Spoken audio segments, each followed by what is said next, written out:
2027 यानी 5 साल से भी कम वक्त में ऐसी ही बुलेट ट्रेन अपने देश में भी दौड़ लगाने वाली है। फर्स्ट फेज में मुंबई से अहमदाबाद के बीच मेट्रो ट्रेन चलाई जाएगी। सूरत बिलीमोरा का उसमें 90% फाउंडेशन कंप्लीट है और इसको हम लोग जो है वायाडक्ट हम लोग टारगेट कर रहे हैं अक्टूबर 23 तक कंप्लीट करने की। ये था अपना इंडिया। अब आइए देखते हैं पाकिस्तान। एक और अहम खबर है, फंड्स की अदम फराहमी। ऐसे में पेशावर में बीआरटी का पहिया रुकने का खदशा है। करते हैं पेशावर बीआरटी की सर्विस बंद होने का खदशा। बसें चलाने वाली कंपनी ने निगरान वज़ीर आला केपी को खत लिख दिया। खत में कंपनी ने कहा कि गुज़िश्ता 3 माह से अदायगी नहीं की जा रही।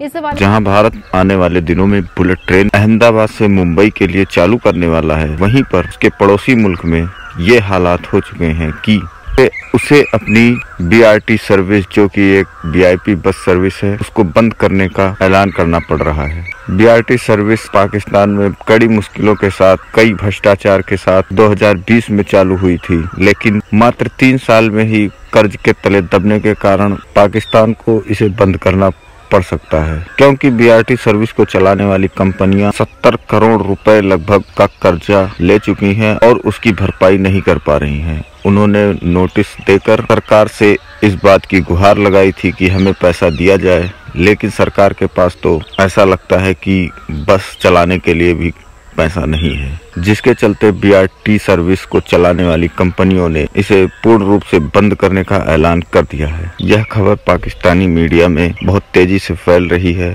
और जहां तक है, आने वाले दिनों में यह सर्विस पूर्ण रूप से बंद कर दी जाए। आइए देखते हैं एक रिपोर्ट। जी बिल्कुल, खैबर पख्तूनख्वा के सबसे बड़ा mega project BRT bus service बंद होने का खदशा जो है वो मजीद बढ़ गया है। बीआरटी बस चलाने वाली कंपनी ने निगरान वज़ीर आला खैबर पख्तूनख्वा को एक बार फिर खत लिख दिया।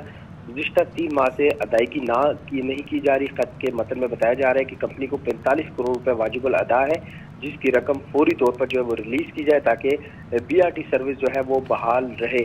कंपनी की 45 करोड़ रुपए वाजिबुल अदा जो बकाया है, रकम की अदायगी पर सर्विस से चलाना जो है वो मुश्किल हो सकती है। सर्विस बंद होने की वजह से रोजाना की बुनियाद पर 3 लाख से ज्यादा मुसाफिर जो है वो मुतासर हो सकते हैं। वज़ीर आला खैबर पख्तूनख्वा निगरान वज़ीर आला को जो है एक बार फिर मरासला अरसाल किया गया है। जी ठीक है, अपडेट करने के लिए शुक्रिया। बताइएगा। बीआरटी का मामला जो है ना कुछ दिनों से जारी है। ये मामला कभी टैक्सी वजारत ट्रांसपोर्ट जो है ना डायो बस को जो है ना वो डायो कंपनी को जो है ना वो खत लिखता है, और कभी जो है ना डायो जो है ना वो वजारत ट्रांसपोर्ट को खत का ये सिलसिला इनका जारी है। अभी कल परसों जो है ना वो गुज़िश्ता रोज जो है ना वो वजारत ट्रांसपोर्ट ने खत लिखा था कि आप लोगों का लीज जो है ना वो ख़त्म हो चुका है, और जो बीआरटी का जो कंपनी का जो जहाँ पे कंपनी की गाड़ियाँ खड़ी होती हैं वो जो है ना वो खाली करा दी जाए। वज़ीर ट्रांसपोर्ट ने ये कहा था और उन्होंने कहा दोबारा ये टाइमिंग होगी और जितनी 10% जो अदायगी वो हम करेंगे। ताहम आज फिर दोबारा आपका शुक्रिया। अफसोस से कहना पड़ता है कि 24 अक्टूबर से जब ये सर्विस दोबारा बहाल हुई थी तो ये चंद रोज गुजरे हैं और ये मुसलसल 2 दिनों में दूसरी बार ऐसा हो रहा है कि बीआरटी बस रास्ते में ही खराब हो जाती है। आज अब जरा स्टेशन से कुछ पहले बस में फनी खराबी हुई, वो रुक गई और इस वजह से मुसाफिरों को न सिर्फ पैदल करीबी स्टेशन तक जाना पड़ा, धक्का भी लगाया गया है। और इस हवाले से जो तर्जुमान है ट्रांस पेशावर के, उनका ये कहना है कि पता चलाया जा रहा है कि बस में क्या खराबी आई थी। तो हम अभी वक्ती तौर पर बस को साइड पर कर दिया गया और जो सर्विस है वो फाल है। ठीक, अच्छा नुमान, आपसे जानना चाहेंगे बीआरटी के पास इस वक्त कितनी बसें हैं और उनमें से कितनी बसें हैं जो कि फंक्शनल स्टेट में हैं? बिल्कुल, ये जो तर्जुमान है उनका ये कहना था कि पहले तकरीबन 70 बसें चलाई जा रही थी जब ये सर्विस शुरू की गई थी। हम जब इस दौरान बसों में जलने के वाक़यात सामने आए और उसके बाद सर्विस को मुअत्तल करना पड़ा, तो जब ये दोबारा बहाल हुई है सर्विस तो अभी 130 से ज्यादा बसें बताया गया है कि ये चल रही है और इसकी वजह से जो मुसाफिरों का लोड था बसों पर उनको काफी बढ़ रहा था उसमें तो किसी हद तक कमी आई है, लेकिन ये जो आए रोज बसों में बनी खराबी पेश आ जाती है, तो इसकी वजह से ना सिर्फ मुसाफिरों को जहीन खौफ का सामना करना पड़ता है। अच्छा नुमान, एक तो आपसे ये भी जानना चाहूंगा कि इससे पहले कितनी बार ऐसा हो चुका है कि जो बीआरटी की बसें हैं वो खराब हो चुकी हैं? दूसरा, जिस कंपनी से ये बसें ली गई थी, क्या उन पर आया है इन बसों की दोबारा से चेकिंग के लिए?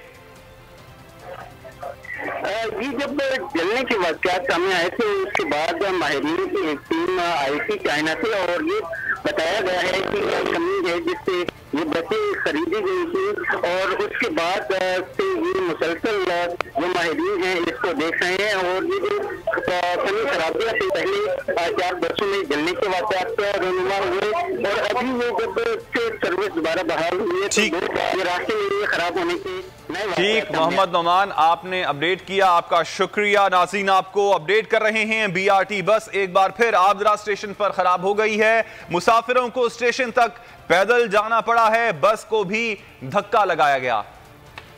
वो कह रहे हैं कि अगर हमारा प्रोजेक्ट अच्छा था, आज जैसे वजीर आजम ने कहा कि परवेज खटक साहब बिल्कुल ठीक कहते थे, मैं गलत था, तो आपको अब आप अप्रिशिएट करेंगे पाकिस्तान मुस्लिम लीग नून के उन प्रोजेक्ट्स को जिस पर आप तनकीद करते थे?